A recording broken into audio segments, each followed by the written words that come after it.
Welcome to Game of Roses. I'm Chad Culture, and with me once again is season 46 fourth place finisher and all around funniest Survivor recapper, in my opinion, Liz Wilcox. Thanks for joining me. So true. Thank you. Thank you for having me. It's my pleasure. Oh, folks, she's horrible. Get the lipstick or the chapstick on. Right. All right. Welcome to the show. Let me ask you this. Do you get chapstick on Survivor? Listen, no, you don't. Oh my God. Let me tell y'all something. I suffer from herpes of the mouth. I have cold sores. Okay. And I said, I need my Abreva. I'm going to break out. Sunlight, like exposure to the sun really messes with me. And they were like, I don't know if that can be an approved medicine. So I get out there, I immediately get a cold sore. Mm-hmm. And for days, I mean, this thing is throbbing. Oh, it's Jesus. Nasty, folks. And if you go back and rewatch some of my season, you'll see me making funny faces. I'm doing that because I'm biting my lip because I'm in so much pain. Like, I'm an anime character, but those faces are because I'm in so much pain. So finally, I asked the doctor after, I don't know, it's like a week at this point. I just can't take it anymore. I'm like, Doc, can I please have some Abreva? Look at this thing. It's, my gums are salivating. And he's like, the Abreva's in your bag, girl. Y'all, we want to talk about error of the game. I felt so dumb. I didn't even think to look in my bag. Holy shit. Because before the game started, they were like, they saw it in my med, because you get a med bag and everything has to be pre-approved. And they were like, I don't know about this. I'm like, I'm telling you, I'm going to get a cold sore. So if you look at me, like at the end, it looks like somebody punched me in the mouth and it's just like this remnant of cold sore. Anyway, Liz, you heard it here first. Liz admits she has herpes on Game of Roses. It's just of the mouth, damn it. They're different. A herpes PTC played right here in the first 3 minutes of this recap. Thank you very much. That is historic. And we witnessed some historic stuff tonight on Survivor season 48, episode 5. Let's jump talk about that season. Okay. Yeah. All right.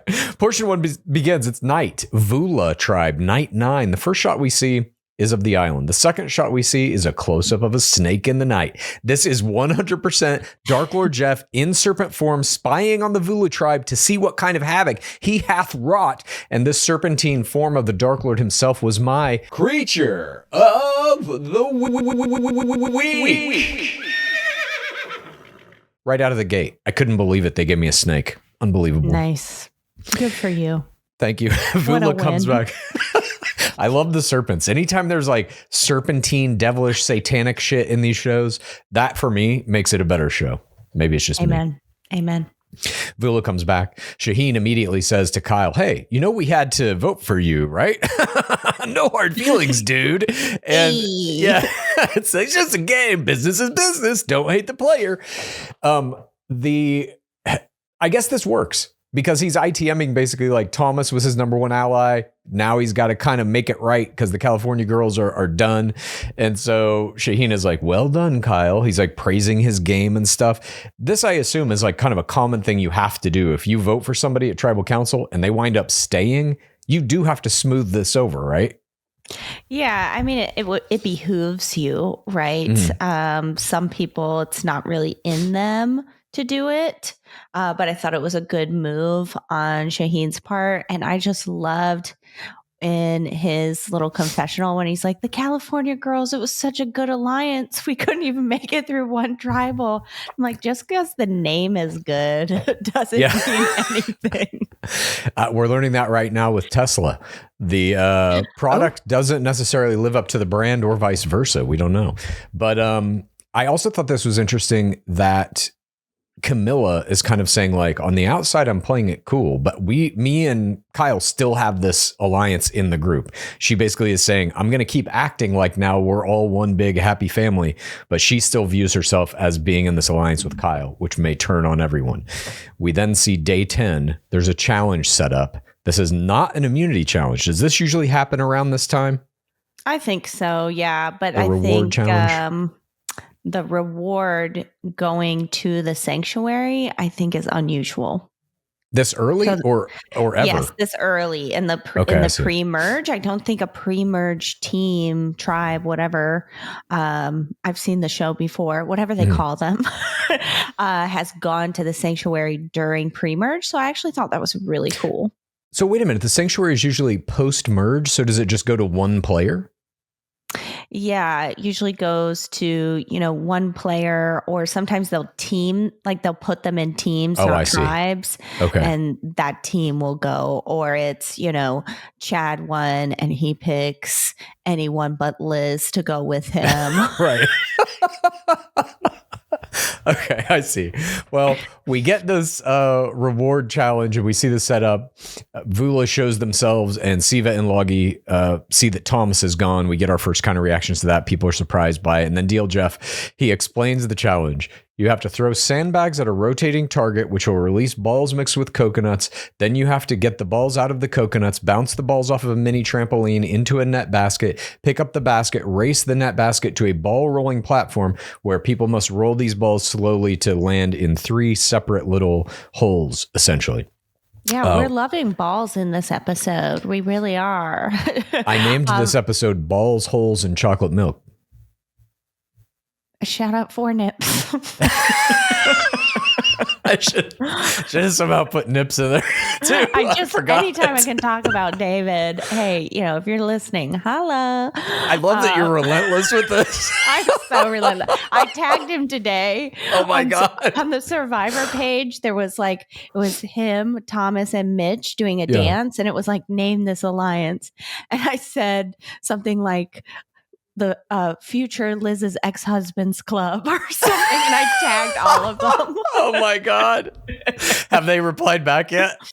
Just a few likes, no DMs, It's hard to be an aggressive bitch. It really is. We'll see. They're all busy tonight in their watch back. We'll see what happens tomorrow morning when the high wears off. Right. But what were we talking about? We were talking about this challenge and how it's a lot of balls going into holes. And we see the winner here is going to get to go to Sanctuary, where they will have an afternoon of pastries that are more specifically described as donuts and ham and cheese croissants. And Mitch is so overwhelmed at the... I mean, I'm going for the donuts as a vegan. Mitch here is so overwhelmed at the idea of pastries that he delivers this picture-perfect Home Alone, complete with both hands on the side of his face, full mouth aperture. It was not my faceplay of the game, though.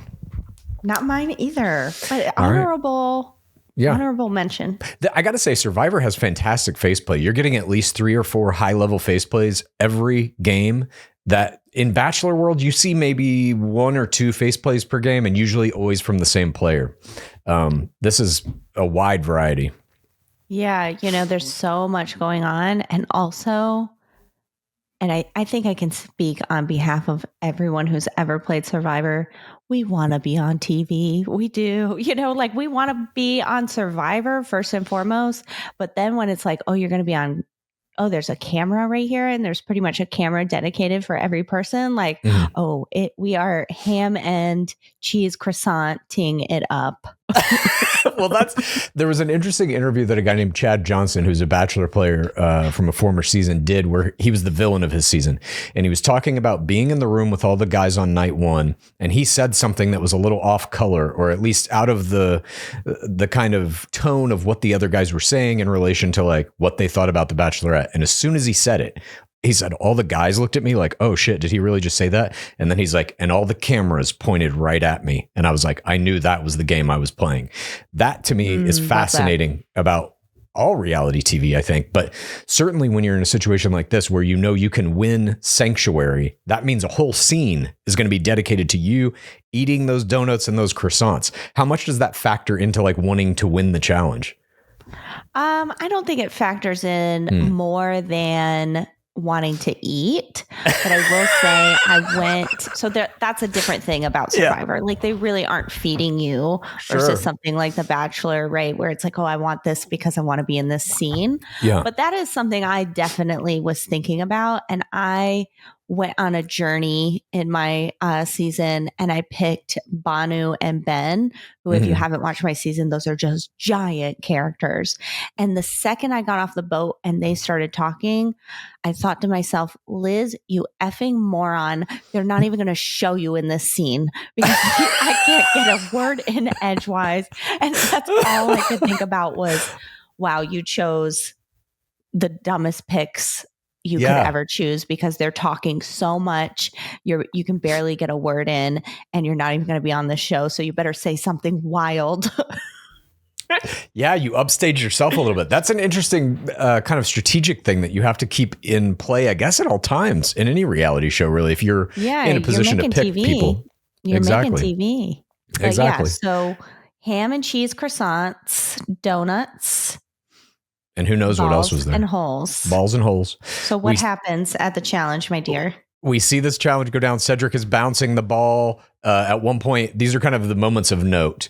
Cedric, at one point, when they get to the trampoline bounce, he bounces it and it fires backwards at him. And Dark Lord Jeff says, "This is an abysmal failure." That was an abysmal failure.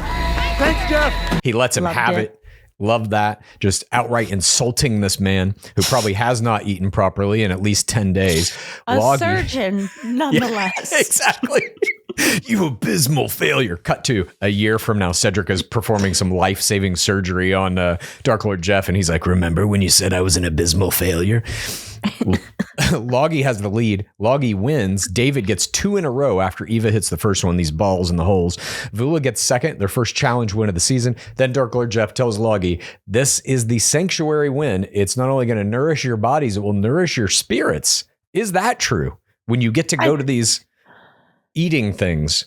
Yeah, definitely. Because you're still in the game, but you're eating, there's endorphins, and it feels like a real victory, right? It's not just, oh, you don't get to go, or you don't have to go to tribal, which of course is the true victory, but the food going somewhere separate, it's special. It feels like, okay, I'm doing something. I'm playing this game and I'm playing it right. It really is spirit nourishing. Yeah, I view it that way as well. Like, at least in terms of morale, they don't win immunity here, but it is like you get some literal protein in your body if indeed you're eating the ham and cheese croissant. And you get to have that moment of like, this little thing that we're doing here, I don't have to think about, at least for a moment, who's in what alliance and are we going to win this challenge and who I might have to vote out. It's literally just a pure animal kind of pleasure moment, which I feel like in Survivor is probably few and far between. Yes. And speaking of a pleasure moment, that's my face play of the week, is when David drinks the milk. I was like, yep, it's in my notes, y'all. I was like, let me write that down. Let me write that down. It is so funny. So crazy to me. But yeah, I get it. And I also wanted to make that my play of the week, production giving David milk. But I have something else, but I think that's an honorable mention. No, absolutely. We come to that portion next. Right before we end this portion, though, we do see Say kind of explaining that, like, you're too happy about the victory, specifically almost to Mary, it looks like. And so there's this kind of sore winner presentation being put out there. And then we see in portion 2, Civa, day 10, they're discussing how Thomas might have gotten eliminated. Bianca ITMs that he was her number 1. Now he's not going to be around for the merge. She has to figure out what she's going to do to make some new relationships. And Civa's discussing who might sit out. Say and Chrissy argue about having a break and needing to sit out. Chrissy ITMs that the first thing Say did when she came back after having sit out was grab a piece of fruit. I was like, does this matter? Does anyone really care about this? Hell yeah, that matters. I was shooketh when she grabbed, before Chrissy even said anything. I was like, oh, she didn't even work on the challenge. Oh my God. So it is kind of a Lord of the Flies-y, like you get rewarded for your physical output. Yes, because you literally didn't put out the calories. Right. And so for me, especially, they won that reward, let's say yesterday, right? In the game. And so they're rationing that food. If they still have food left, they, as a tribe, decided, let's save some of this for tomorrow.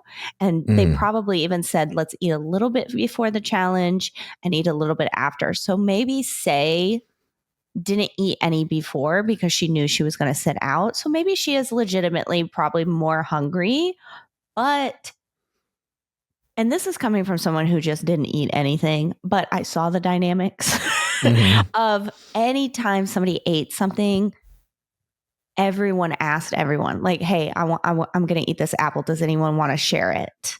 Hey, do you mind? Even when I had, so y'all, I had in a reward, there was nothing I could eat, and they special production brought me 4 apples, and apples in Fiji are like the size of a baby's fist. They were like nothing. And every time I ate an apple, I either ate it secretly at night where no one could see me or hear me, or I said, hey, as you guys are eating that, do you mind if I eat my apple? And of course, oh my gosh, Liz, you don't have to.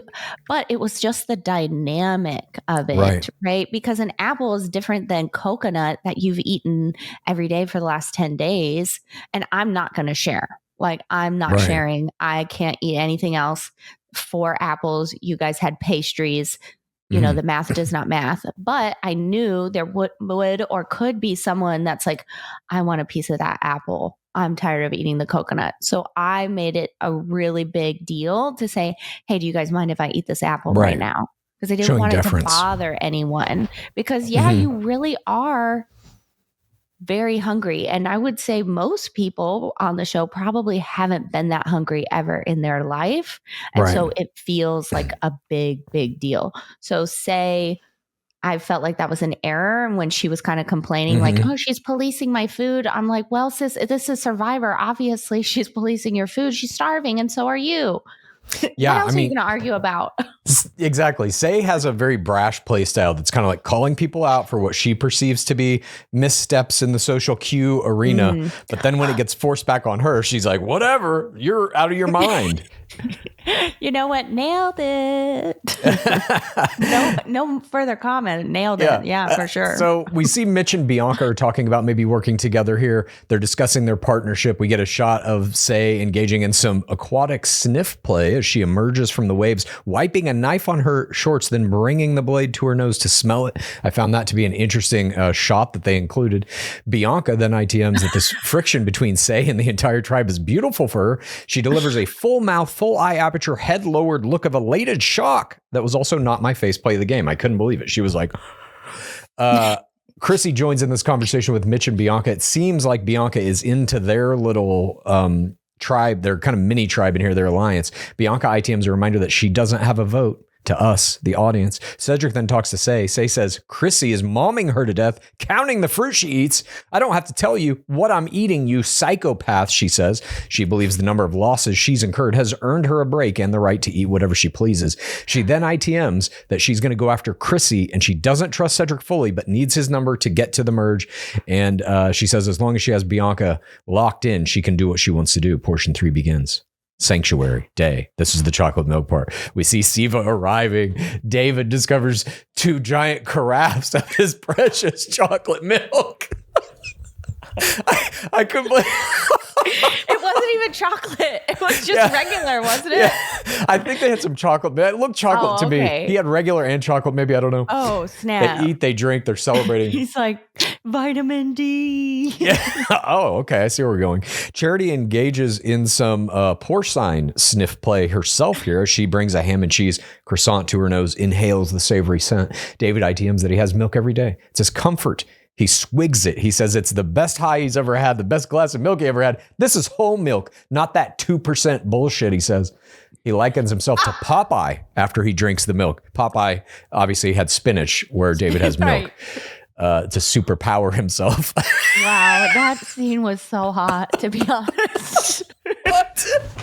Oh my God. I'm like, this is spoken like all the milk you want, baby. I think only somebody who has been on Survivor could ever say that. When I watch this show, all I am thinking about is what do these people smell like? It must be horrible. That's all I can think. Yeah, you know, I only remember one person smelling on my season, and it was rough. Poor baby Hunter McKnight of the Nami tribe. Wow. He started to smell pretty quickly, but I think he was just, he's a young man. He still has a lot of testosterone pumping through his body, right? But I'm sure we all stunk, and I'm sure David smelled to high heaven, especially with sour milk taste in his mouth after. God. That would be pretty rough. I could never play this game. I have a very visceral response anytime someone's eating on Survivor or talking about food on Survivor. My mouth starts watering so badly. It's such a weird physical trigger. Even talking about it right now, I'm like, I have to swallow because I have like my mouth is like, eat me, Simona. You've been trained by that experience. I'll play a PTC right now.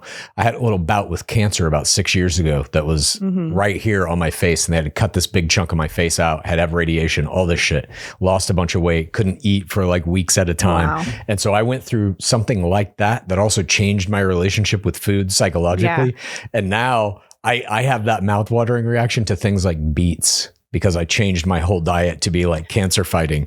And so these foods that I hated prior to that, I'm now like, did somebody say a beet salad? Bring out the juicer, babe. Yeah, exactly.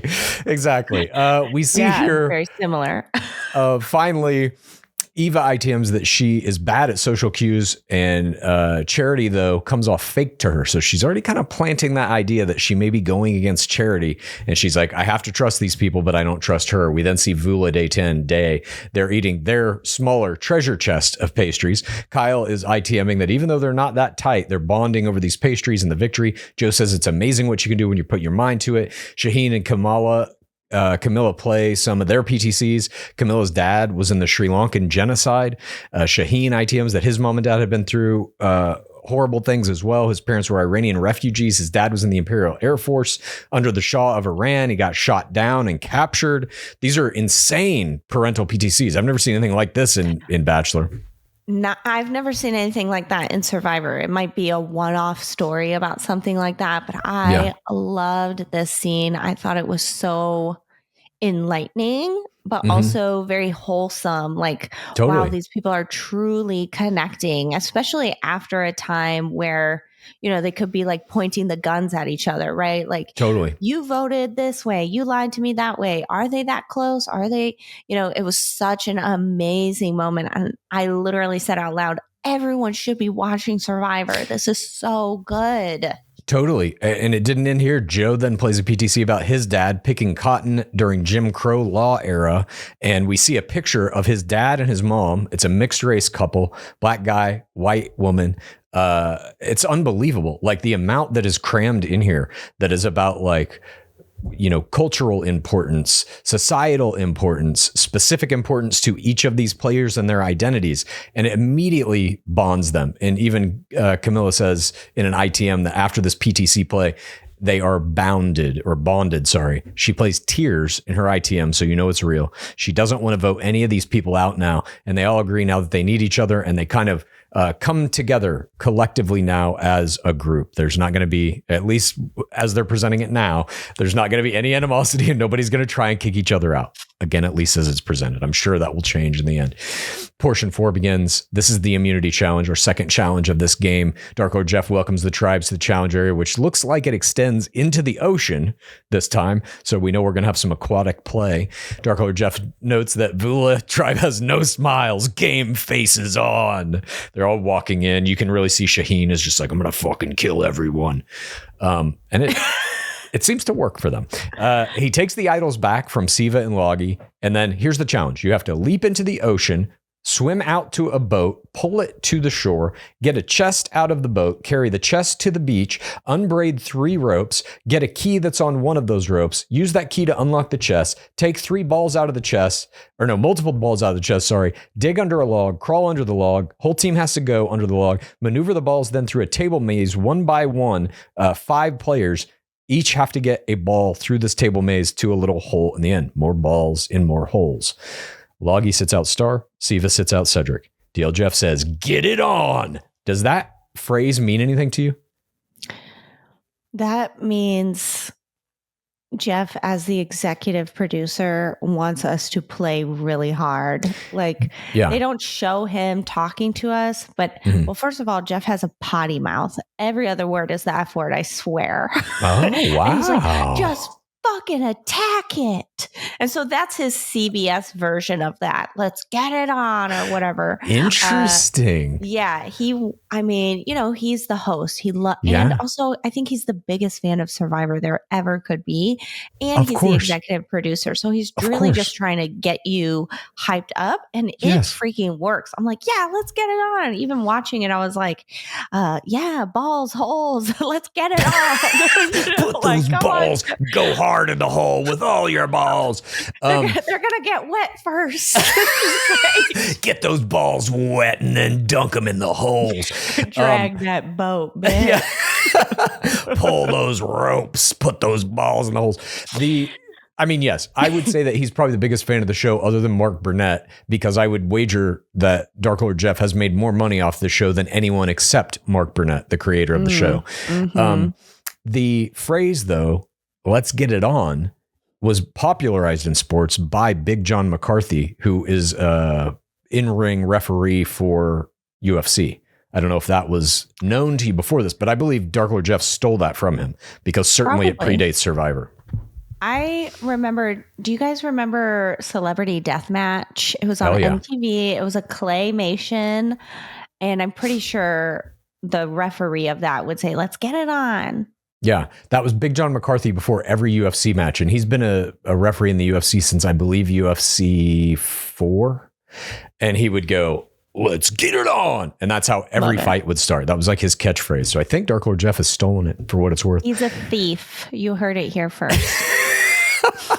Loggy gets out to an early lead. Civa is struggling to even get the boat out of the water. Eva's first under the log for Loggy. Kyle is first for Vula. Loggy gets under the log with all players first. Civa starts catching up to Vula. Mitch gets the first ball in. Civa's in the lead. Vula gets down to one ball left, and Camilla has to do the final ball. Eva's having trouble for Loggy. She eventually gives up altogether and says somebody else take over. Camilla does it. Vula wins immunity. First immunity win for them. And Civa then is in the lead with one ball. David gets Loggy's first ball. Bianca gets ball 2 for Civa. Charity gets Loggy's number 2 ball. They're neck and neck. It comes down to Say and Eva, who has to try again. She's super flustered. Dark Lord Jeff says you can see it in Eva's face, and the show itself recognizes her outstanding full dental exposure, sand-dusted grimace of frustration. That was my Face play of the game. Like nice. when the show gives you the shot of somebody just, and it's like the full frame is just eyes and teeth. That's going to get it every time for me. Yeah, I said out loud, not the slow-mo camera, Jeff. Because they've got so many cameras on you, and there's just the slow-mo guys just waiting for somebody, right? Oh, absolutely. What I noticed in that, what I thought was hysterical, speaking of our Dark Lord and Savior Jeff Probst, somebody was telling Say, like, oh, don't be stressed, don't be worried. And she was like, I'm not worried. And he goes, you should be. I don't feel any pressure. You should. Oh and my I was like, God. oh, this is so good. I so love fucking him so sinister. much. I half expected him to just come up behind her and like stab her in the back or something, or hit her in the head with a smack coconut. her on the side of the head, like, get your head in the game. I told you should be worried. And then he just disappears into the shadows, turns into black mist. We see Eva here starts crying, playing tears. Chrissy ties it up. Say versus Eva now. We get down to this final thing. Joe from Vula is kind of pep talking Eva. We obviously know they had an alliance going before the tribe split up, and Eva does finally get this last ball in, and it was almost my play of the game, because it was just like you were watching the finals of the NBA or something when she got that ball in. The elation, the celebration. Loggy descends on her, hugs all around. Guttural screams are now coming from Eva. She is sobbing, chest heaving, and I'm like, holy shit. She's like losing it. This is wild. But it was so, in reality TV, much of it is produced. Much of it is completely fake.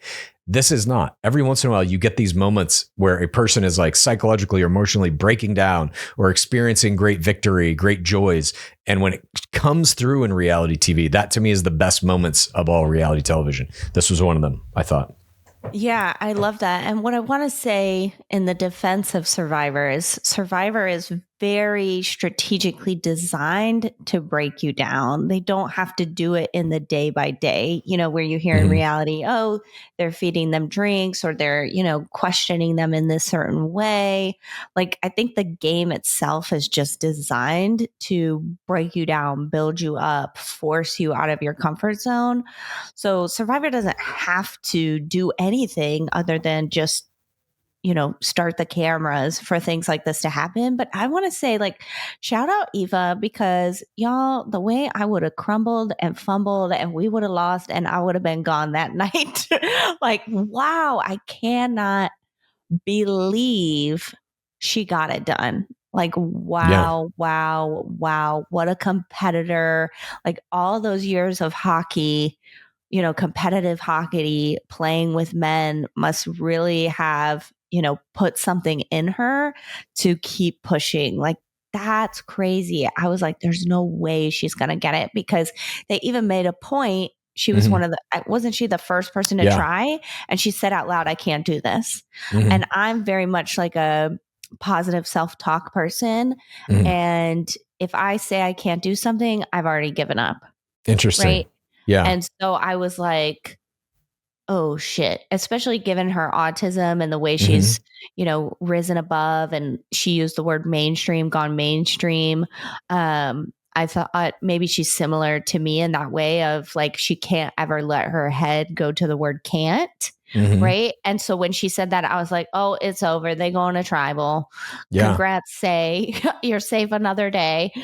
But I was just so in awe, like, jaw dropped. Holy crap, she's about to get it. And then, she has this moment. And it was just really incredible, like, to think not only television, but to think that lived experience of, for her to get it and to push through like that. And then for everyone else to receive her and celebrate her. That was super cool. I 100% agree. And Dark Lord Jeff does too, because he sees something happening here. He looks at Joe. Joe is looking at Eva. He can clearly sense that Joe wants to go to her and hug her. And so he grants it using his benevolent powers of Dark Lordship. He says, Joe, do you want to go give Eva a hug? Why don't you do that? And he goes over and he hugs her in this moment that lasts for like 5 minutes. He's holding her. He's like stroking her hair. He's like, just breathe, come back down out of it. He's like calming her. It was wild to see this. And it's like, I don't know if he has kids who have autism, but this seems to be exactly what she needs. She does calm down. But then I write down at this moment, I'm like, is this a good game move though? And DL Jeff even then makes them all talk about the challenge. Oh. And he goes right into it. DL Jeff is like, now, normally I keep the team separate, but I thought it was okay with the hug. But do you think this was a bad move, Joe, that you kind of revealed you've got this relationship with her? And Joe, of course, is like, no, I have daughters and I want them to see that I do the right thing. Do you think it was potentially a bad move? I was saying out loud, y'all, I am the effing worst. Okay. I was like, Joe, don't do it. Yeah. Don't do it.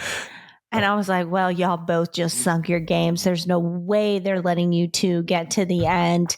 Yep. And I was talking with a friend from my season. We were speculating over what was going down in the preview of tonight's episode and why Jeff was crying. And we were saying, oh, it's got to be Eva melting down. And we both agreed there's no way she would ever have made it to the end on our season, because if we found out something so critical about her, that's just such a good story. We'd be so threatened by it.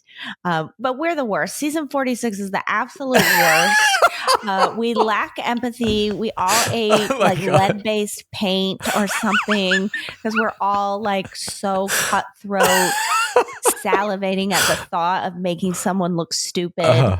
And so we were like, nah, dog, all those people got to go. Like, there's no way anyone with a sob story is making it to the end, which, side note, is one of the reasons I told everyone I was a millionaire and I didn't really watch Survivor because I knew sob stories kind of, whether they're true or not, they're like, oh, I'm kind of scared of that. I don't want to compete against that. Yeah. So nobody felt sorry for me, not one single time. That's why they didn't even feed my ass. It got me very far. I mean, I was starving. But anyway, back to Joe and Eva.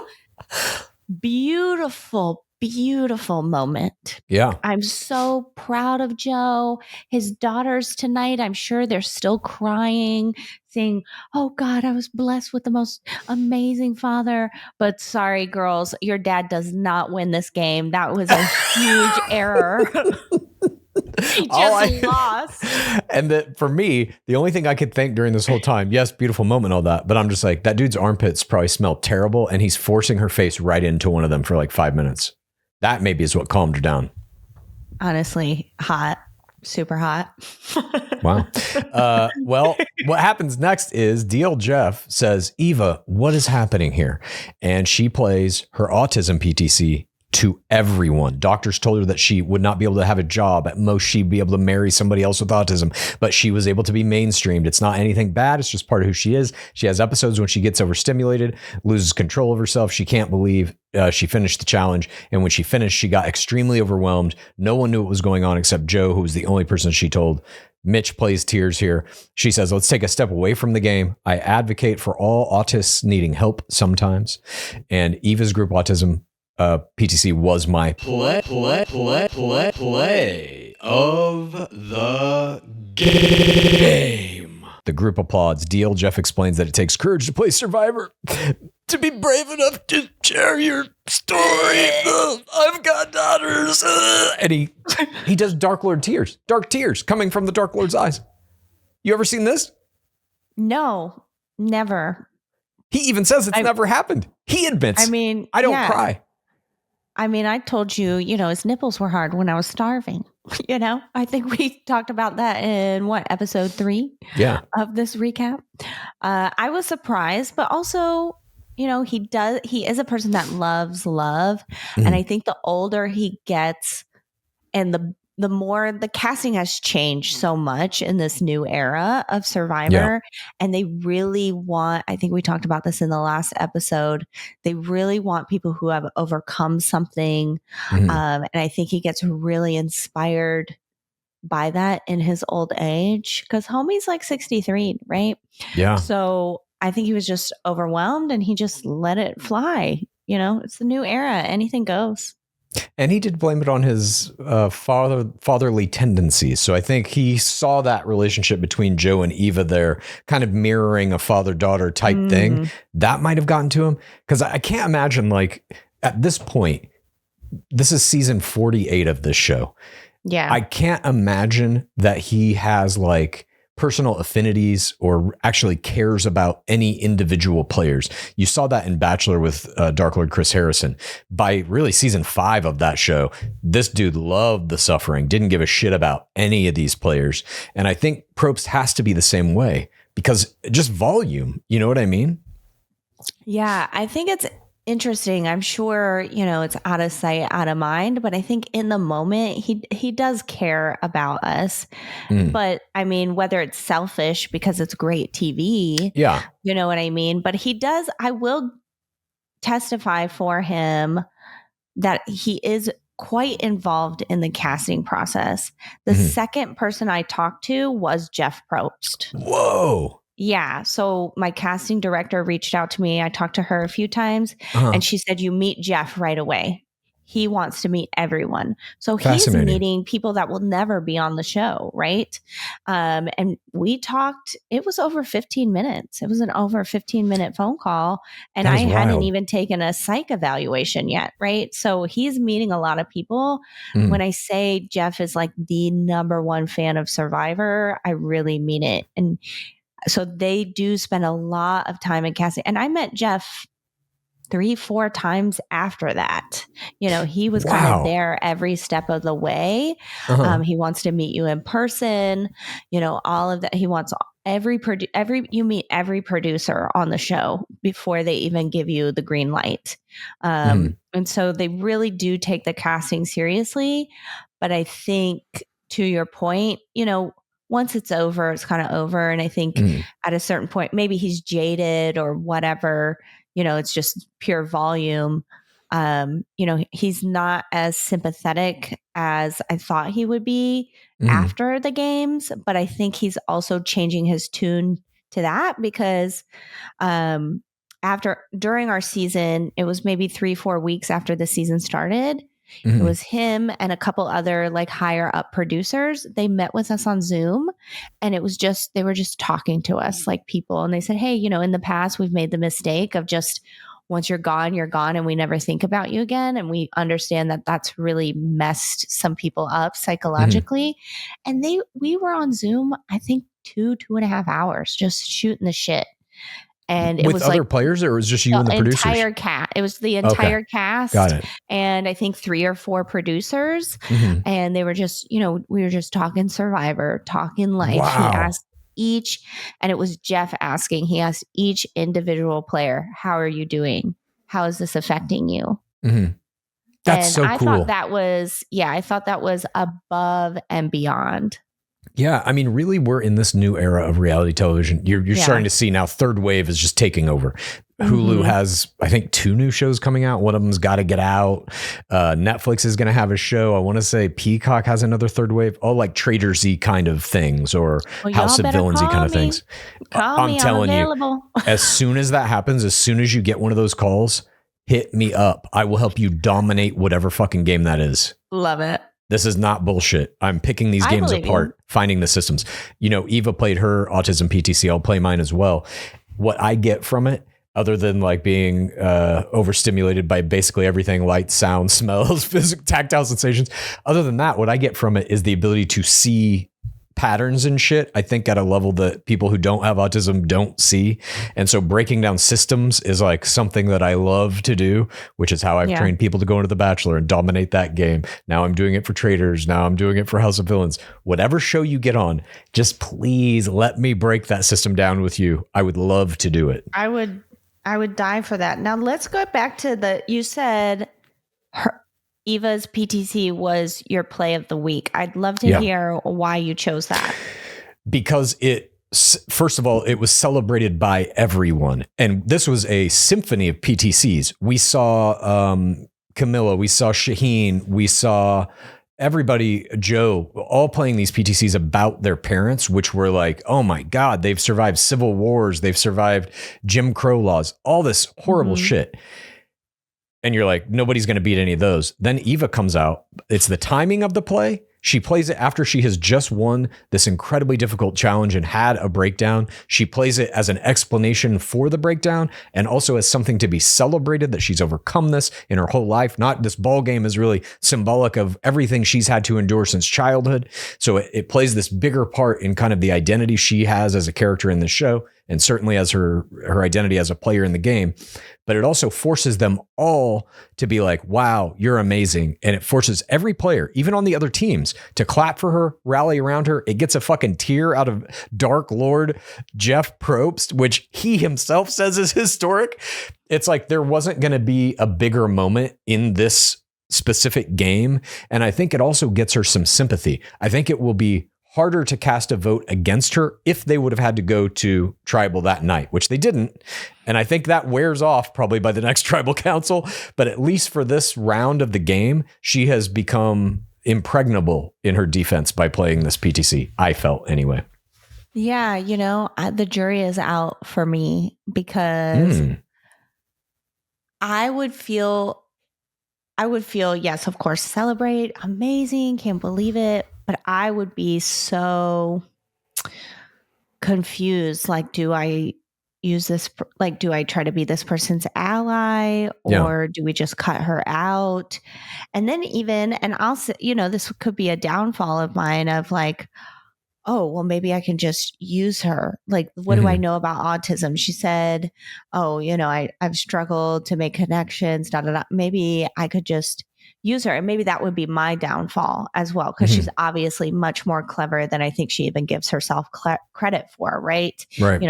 She's made it this far. So I don't know. I'm interested to see it play out, but I will say it was a little reminiscent, and this is why I'm so interested to see what happens with her. I think it was season 43. There was a girl named Noelle, and she got into a scooter accident and lost her leg. And there was a challenge that she actually ended up winning where it was a balance beam, and she had to make it over the balance beam with her, her artificial leg. Yeah. And she had two of them on the show. She had one with the traditional foot, right, that you could put in a shoe. And then she had the athletic one, right, that kind of looks like a spring, like a cursive letter L or whatever. And she was wearing the athletic one. And I thought, oh no, because it's so springy. And she ended up, making it across this obstacle with the leg. And then she ended up winning the challenge. And I think it was just a food reward, because then they go on and they vote her out in the same episode. They're like, nope, brutal. We love her so much. Again, that cutthroat. I cannot go to the end with this person because we were all cheering for her. We all love her. If she gets to the end, that cheering, that love is still going to be there. She's got to go. So I don't know. It wasn't my error of the game, but it almost was. So interesting that there's two sides to that. No, I see what you're saying. Like in terms of long game, because people will perceive her to be kind of beloved by the group. So if it comes down to the final vote, and I assume Survivor is still like this, it's 2 finalists and the rest of the people who've been voted out over the course of the show vote on who wins. It's 3 finalists. 3 finalists, sorry.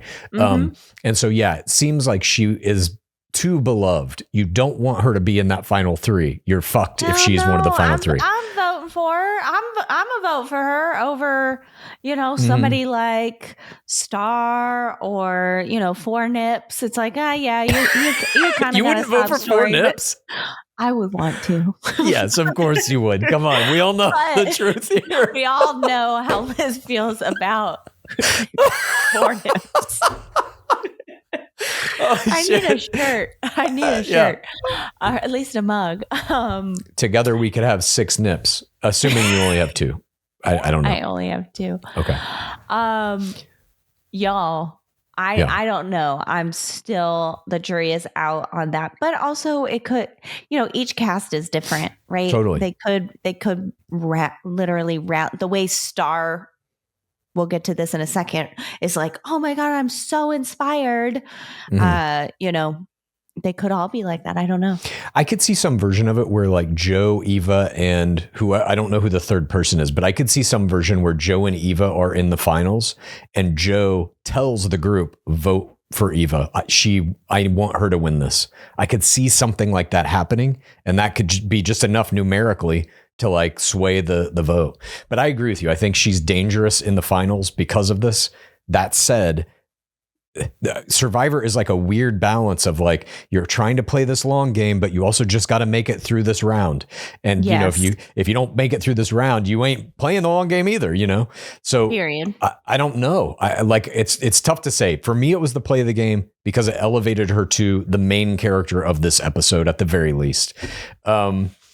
Portion 5 begins. Everybody's rallying around Eva back in the Logie tribe, and she's appreciating them all being supportive. She ITMs that after this, she is not embarrassed by her PTC anymore. The other players saw her strength and didn't look at her with pity. Eva ITMs that so many people see their autism as a problem. Nothing wrong with you. It's a part of who you are. She hopes parents with kids who have autism see some of her in them. And so it becomes kind of this public service message of like, let me be the champion for your children. We are still whole people, even though we have autism. Star then agrees that she's affecting people's lives out in the world. And Star tells her, you're motivational. I'm on your side. Star ITMs that this game makes you feel so many emotions. She says she relates. She has family members on the spectrum. So this is still, even after she played this PTC, it's still kind of dominating the narrative of the whole next portion where everybody is talking about, even at this point, Star gives Eva her idol because they all help her open the Da Vinci device. And that is my error of the week. I literally wrote it. Y'all, if you're not watching YouTube, what are you even doing with your life? I wrote Star's ass. I was like, Star's ass. Okay. I'm like, And I literally was screaming. I was like, Star, I've been rooting for you this whole time. I've been wondering where you're at. And now I effing know you're out of your mind. That's where you're at. What? Yeah. It was definitely a huge error. It was not my error of the game, but a huge error. It was my error of the game until something else happened.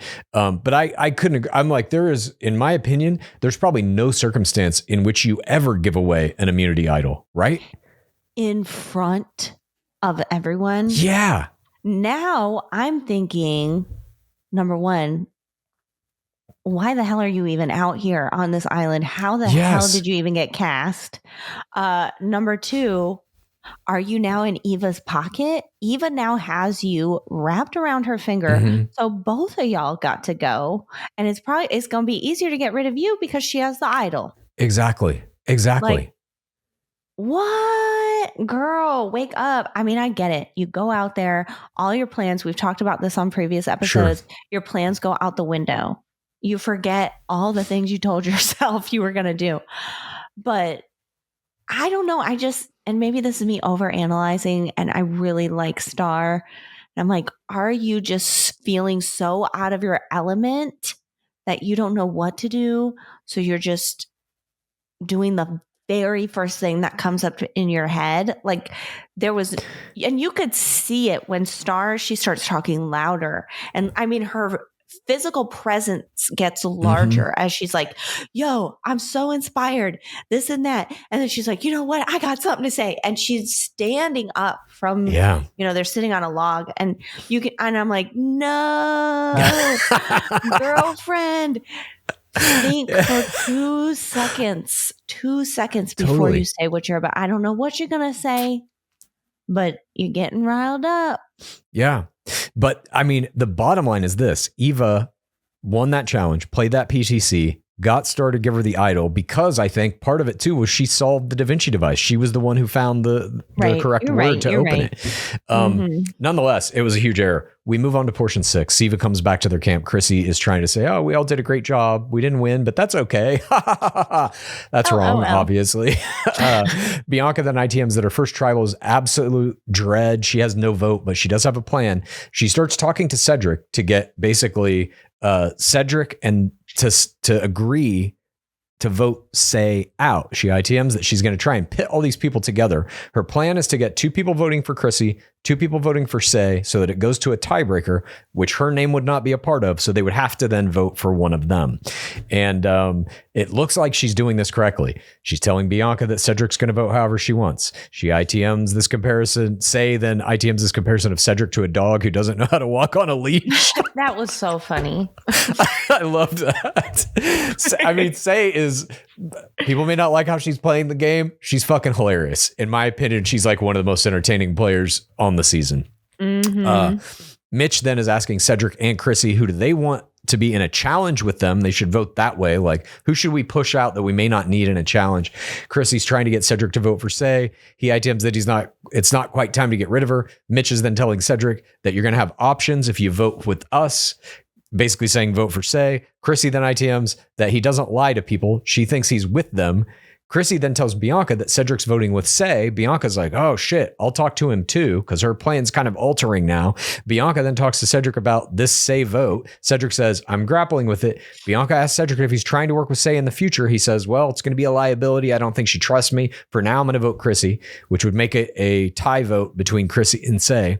And then as Bianca ITMs about how proud she is of her plan unfolding and wondering if she should tell Cedric she doesn't have the vote, we get this shot of Cedric sitting in the camp wearing a full suit jacket. Do players usually wear business formal attire on Survivor?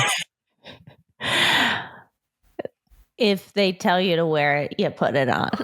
I see. It's part of his character. Yeah. Yeah. I think, because he's a professional, they wanted him to have something like professional looking on the island. Yeah. But I will say these shots were interesting with the ITMs and the slow-mo shot. Mm-hmm. And so those very slow shots of them like sitting down with your, the close-up face, that is during lockdown. So you're done talking, you're about to go and, go to tribal. And so there's no talking, you're done. And so I think also it kind of gets cold at night. So I think Cedric probably put that business jacket on because he knew he was going to be cold on the way home from tribal. But I also thought it was interesting because they have some ITMs with him and he's wearing a totally different outfit. And I'm like, that is from the next morning. Yeah. He's talking the next morning. I was like, they didn't quite get it. And then, in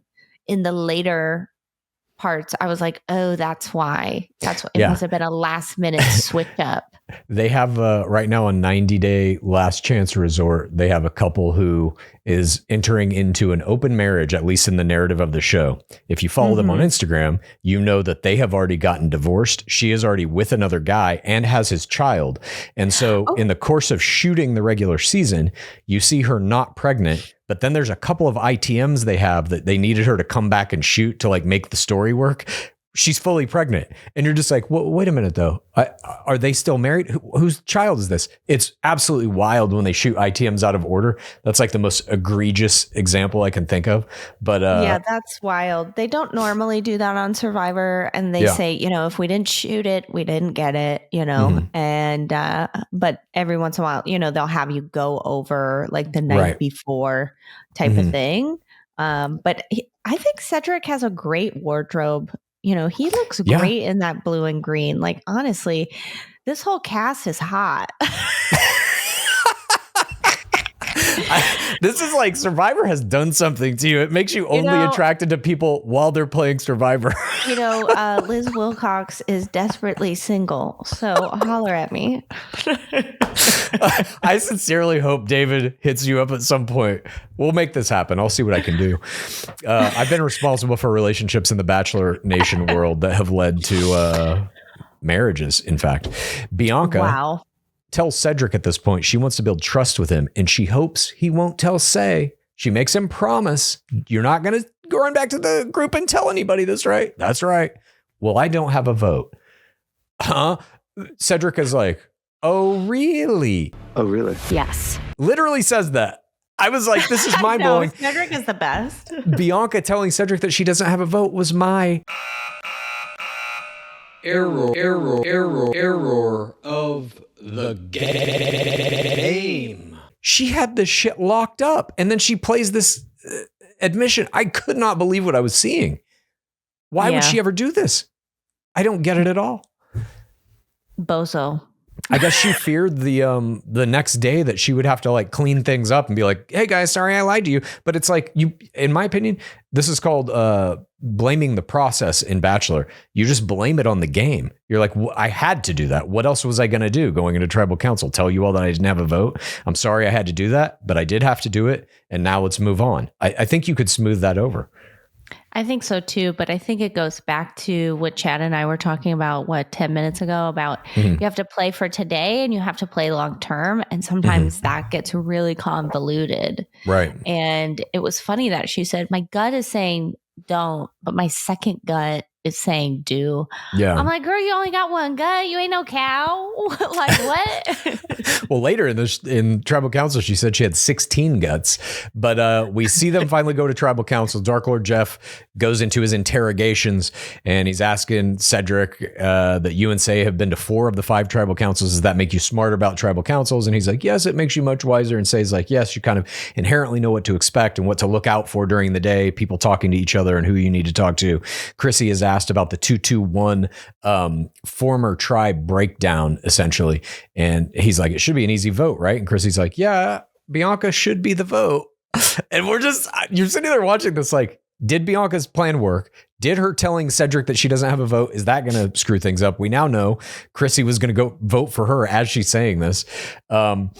We see some other talk, Mitch is basically saying like, there have been enough seasons where the underdog tribe does well. That could be us. Bianca is asked if the smart thing is to take her out. She's like, that makes sense, but you could use me as a third vote in your little group of 2. And Dark Lord Jeff says, how do you balance the complexity? And Cedric's like, it can be as simple as a glance. It's the small nuances later during the vote, Say gets to go vote first. And when she walks off, we see Cedric do that glance to Chrissy. There's a shot of them both looking at each other like nodding as though they're like mafia dons about to carry out a hit. It's so good. But it is done. we ultimately come to this vote. Time to vote. Say is up first. She votes for Chrissy. Cedric and Chrissy do that nod.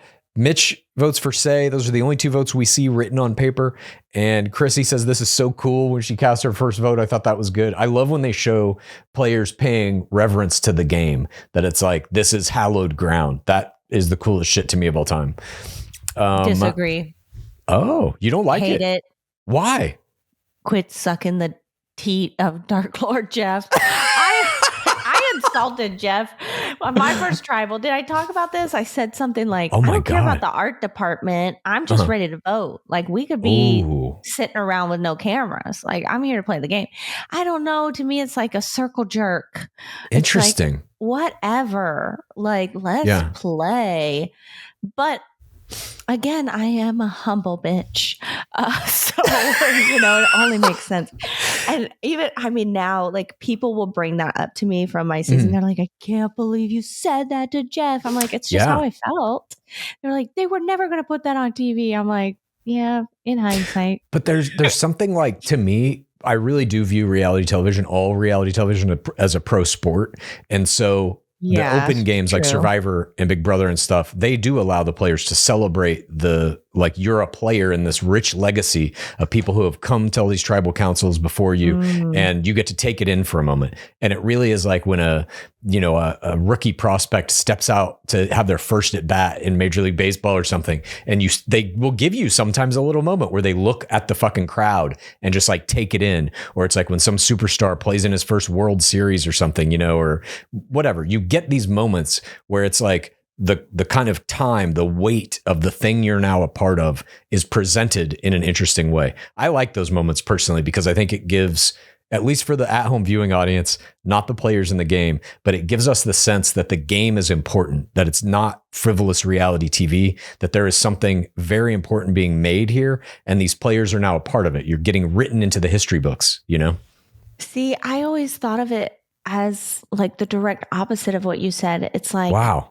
To me, it felt like something against the game. It was like more about the show than and I used to say this all the time, and I wish they would have shown it, but I would say to the cameras and to Jeff, and I would say it to your face.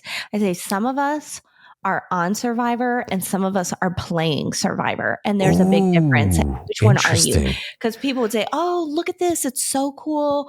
Oh my gosh, we made it. Can you believe it? And I'm like, I'm playing Survivor. You're on Survivor right now. Like, wake up. That's interesting. And so to me, when I see that, oh, it's so cool. It's like, you're playing a game.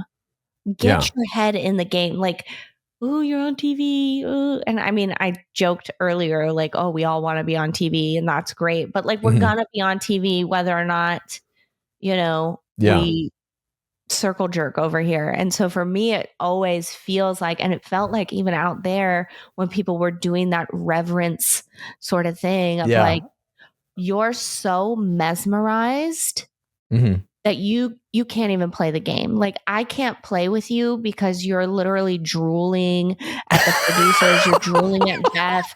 You're drooling at the art. Oh, look at the mat. Oh, the mat's so beautiful. It's like, I don't give a shit about the mat. I need to know if you're with me. But I will say that was a double-edged sword. I feel like it got me very far in the game.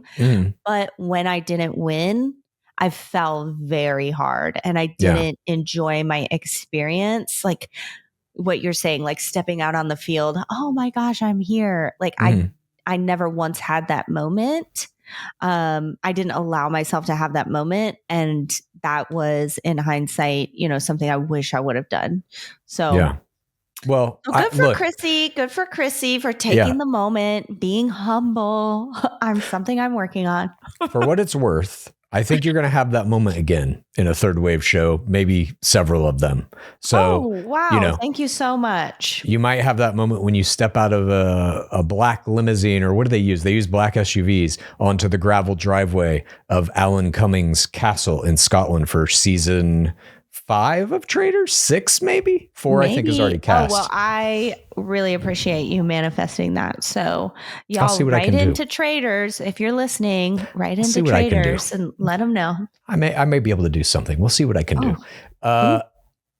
Time to vote. Sorry, we already did all these votes, and we basically see Dark Lord Jeff Probst comes back for the tally. He asked for an advantage or an idle play. Nobody plays anything. The votes are Say, Chrissy, Bianca, Cedric double-crossed her because of her error. I couldn't believe it. I could not believe it. As soon as you see that first Bianca, you're like, she's done. He double-crossed her. He got Chrissy to go along with him. Poor Mitch is out in the cold. Oh, Mitch is like stunned. He can't believe that this is happening. Poor baby Mitch. I love it. Even Say was like, what? Yeah. So didn't understand what's going on. I honestly loved that Say was left out of the vote. Great entertainment. It's going to be so good next episode. Absolutely. This was my play of the game, play of the episode. The switch up. Cedric switch up. Wow. Yes. I wrote down Cedric got his way and didn't manage to piss anyone off, right? Like that's hard to do at a tribal to, double cross whatever. And then no one's going to be mad at you. Cause even Say is, I just said, oh, that's going to be fun to watch. But even she's going to be like, oh, even at tribal, she was like, oh, oh, she didn't have a vote. There were only 4 votes. And she was like, oh, so I think she's going to get it. Again, what Chad said, 5-10 minutes ago about it's just the process of the game. It wasn't my fault.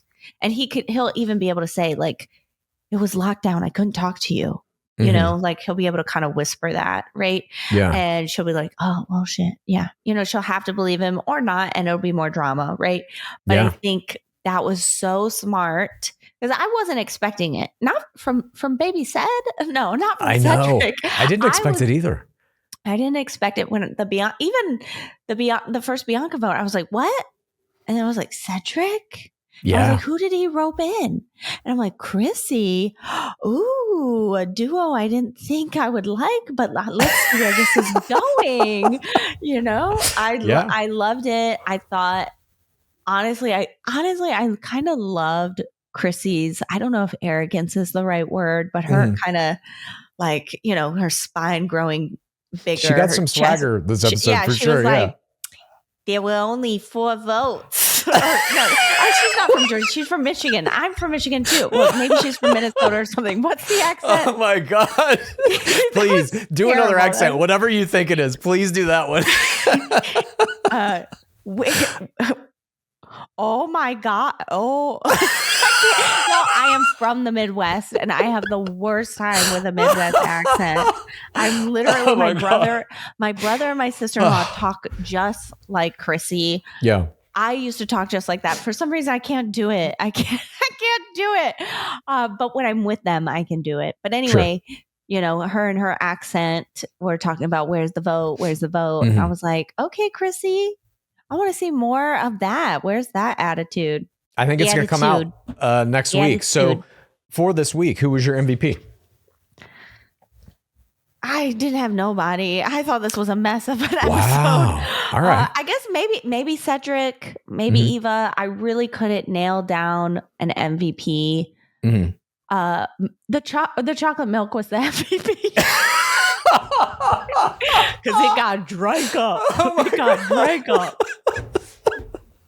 That milk, boy. That's true.